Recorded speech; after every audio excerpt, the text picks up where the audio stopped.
Good morning, students. Students, my name is Rupesh Sharma. I teach in PPSB MIC Nanakmatta.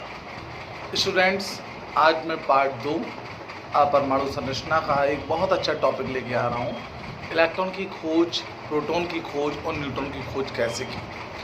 Electron की खोज और proton की खोज और न्यूट्रॉन की खोज हमें पता है कि जे टॉमसन को श्रेय जाता है. प्रोटॉन की खोज का श्रेय रदरफोर्ड को जाता है और न्यूट्रॉन की खोज का श्रेय चैडविक को जाता है. लेकिन इन सब ने खोज तो की, लेकिन सबसे पहले उसकी नींव बुनियाद किसने रखी उसके बारे में आज मैं बता रहा हूँ. Discovery of electron, discovery of proton and discovery of neutron. देखिए सबसे पहले हम बात करते हैं यहाँ पर डिस्कवरी ऑफ इलेक्ट्रॉन. इलेक्ट्रॉन की खोज किसने की. देखिए सबसे पहले हमें पता होना चाहिए कि इलेक्ट्रॉन की खोज के लिए जूलियस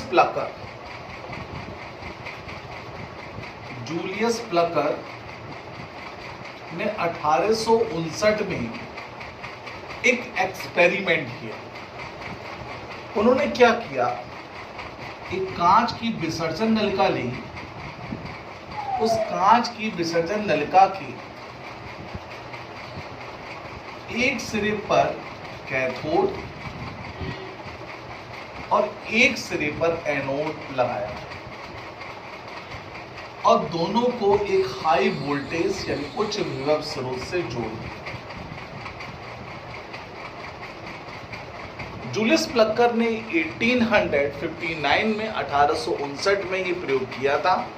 उन्होंने कांच की एक विसर्जन नलिका ली और उस कांच की विसर्जन नलिका के एक साइड में क्या लगा दिया, कैथोड, और दूसरे साइड में एक जगह लगा दिया एनोड.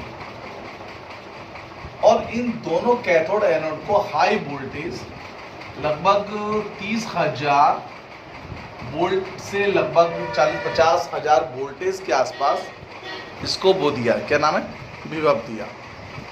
अब 30,000 वोल्टेज इसको मिला. अब इसमें कोई भी गैस भर दी और कोई भी गैस भरने के बाद बहुत कम दाब डाला, यानी 0.001 mmHg, जिसको हम बोल सकते हैं 10⁻³ mmHg, यानी 0.001, मतलब बहुत कम दाब इस पर डाला.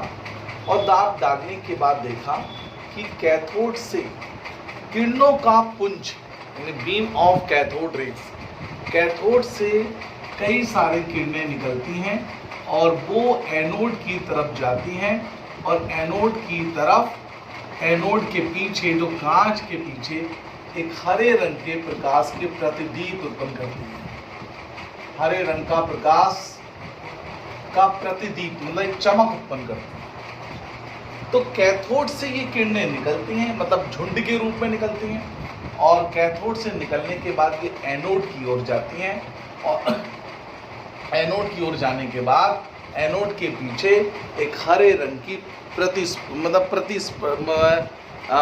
प्रतिदीप्त उत्पन्न करती हैं, एक शाइनिंग उत्पन्न करती हैं. अब कैथोड से ये किरणें निकलती हैं, इसलिए इन किरणों को कैथोड किरणें कहा जाता है. कैथोड किरणें कहा जाता है.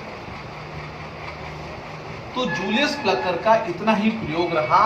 अब जूलियस प्लकर ने कैथोड किरणों को इलेक्ट्रॉन की खोज माना या नहीं माना, इस पर चर्चा की जाती है. तो जूलियस प्लकर ने 1859 में अपनी ये खोज की थी. उन्होंने कांच की विसर्जन नलिका में एक साइड पर कैथोड, एक साइड पर एनोड लगाया और दोनों कैथोड और एनोड को एक हाई वोल्टेज से विभव स्रोत से जोड़ दिया.